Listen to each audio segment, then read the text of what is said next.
Good morning class 7। हम लोग aptitude को पढ़ते पढ़ते आज 12 सीट पर आ गए। लेकिन इससे पहले एक आप आवश्यक सूचना सुन लीजिए। आपके एग्जाम चल रहे हैं। हमने आपसे एग्जाम से पहले कहा था कि 2 महीने की फीस जमा कर दीजिए। आप लोग कोई सुन नहीं रहे हैं, फिर लास्ट मूवमेंट पे लाएंगे, फिर यहाँ वीडियो लगाएंगे और कुछ नहीं करेंगे।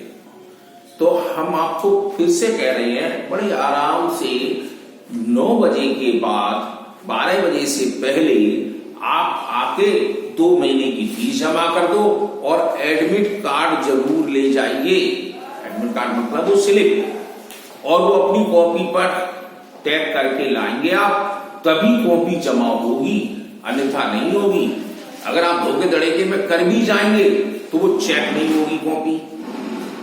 तो इसलिए आपको वो एडमिट कार्ड लगाकर ही चेक कराने पड़ेगी। यानी स्लिप देंगे सर, तो उस पर आपकी लगी होगी, तब आपकी कॉपी आराम से चेक हो जाएगी, जिससे कि आप इस स्कूल से जुड़ जाएंगे। अगर ऐसा नहीं करेंगे तो आपकी कॉपी नहीं जमा होगी, आप जुड़ेंगे भी नहीं। आने वाले समय में स्कूल खुल रहा है, खुलने जा रहा है, स्कूल खुल जाएगा, फिर तो आप जुड़ेंगे, फिर भी फीस जमा करने पड़ेगी। तो क्यों ना अपने एग्जाम को ही दें, तो फीस तो आपको जमा करनी पड़ेगी, 2-2 महीने की करनी पड़ेगी, कोई आराम से, और कोई एक्स्ट्रा फीस नहीं है आपकी। जो सोचो एग्जाम फीस वगैरह कुछ नहीं, सिर्फ आपकी वो फीस लगेगी जो आपकी पिछली साल लगती थी महीने की, और कोई एक्स्ट्रा चार्ज नहीं है। तो आप अपनी फीस जमा 2 महीने की कर दो, स्लिप ले जाओ और स्लिप उसको टैग करके ही लाएंगे आप। ओके, तो अब हम पेज नंबर 37 12 सीट पढ़ रहे हैं। इस पर हम क्या लिखेंगे कि जो हम सर्किट पिछली बार पढ़ते थे वही चीज यहां पर आ गई है।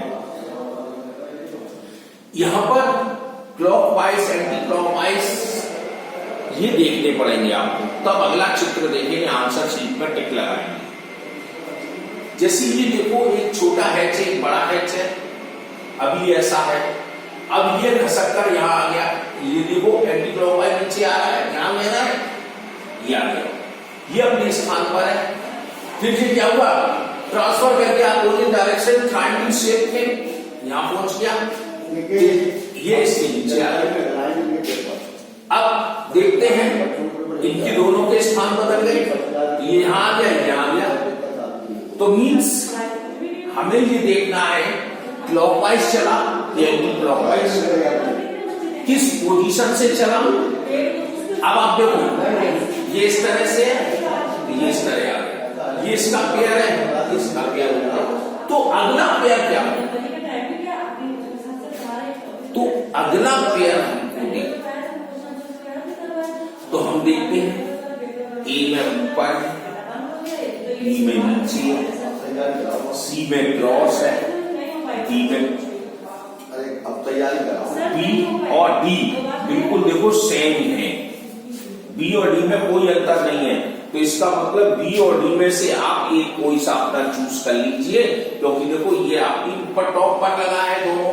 तो अब ये तीसरे नंबर पर साइड से हो गया, तो ये हमारा घूमकर इधर आ गया, मतलब घड़ी की दिशा से घूम रहा है क्लॉकवाइज।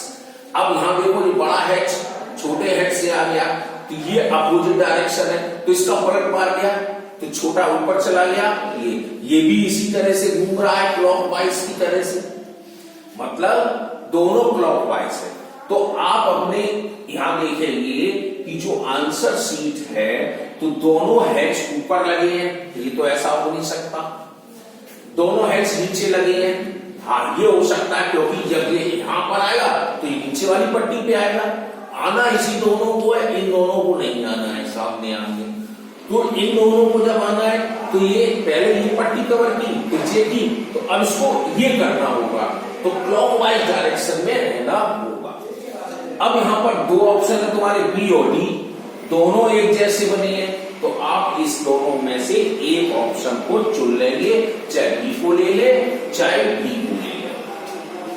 तो बी डी में एक में टिक लगा देंगे, लेकिन आपको देखना पड़ेगा ये क्लॉकवाइज है कि एंटी क्लॉकवाइज है। अब देखते हैं, ये हमारा यू बना है, इसमें 3 स्टार है, यहाँ पर 2 है, यहाँ 3 है तो 2 है, इसका मतलब 3 वाला आना है, ये तो पक्का हो गया। 3 2 3 2, ठीक है। अब इसको देखो, ये हमारा इस तरह खुला, अब चीज अपोजिट हुआ, इस तरह अपोजिट हुआ, तो अब इसका डायरेक्शन कहां जाएगा। अब ये तो इसने ये पट्टी यहां पर खोल रहा है, अब ये यहां है, इसकी तो कोई आंख भी, इसके अपोजिट ही खुली, तो इसका डायरेक्शन चेंज होना है। 3 ही बनने हैं, या तो आप ऐसा ही शेप में आ जाओ। अब अपने हम इनमें देखते ऑप्शन में, तो सी वाले ऑप्शन में ऐसा ही शेप बना हुआ, इसका मतलब हमारा 3 वाला एक ही है, क्योंकि आना इसको 3 2 3 2, तो अगला 3 ही आएगा, 3 स्टार आएगा, तो 3 स्टार हमारा सी वाले में है।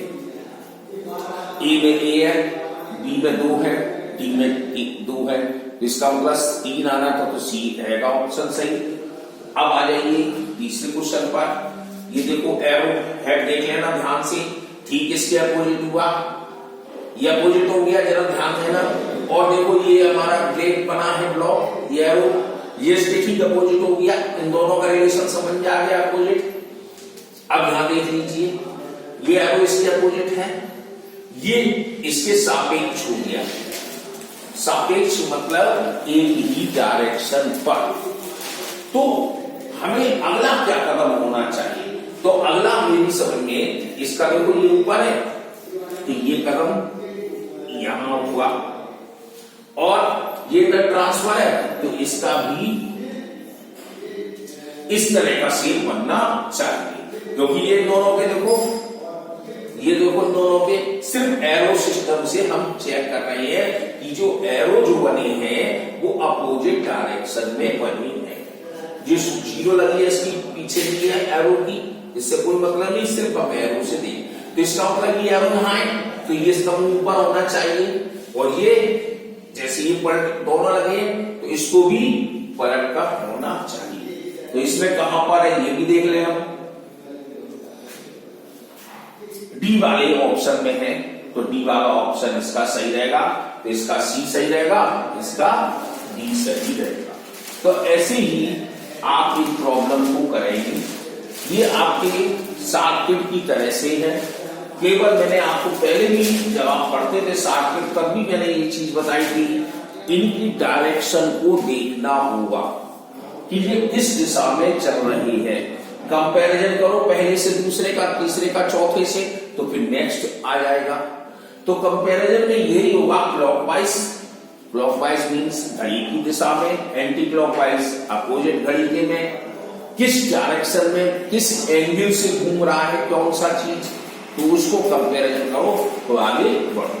तो ये आपको करना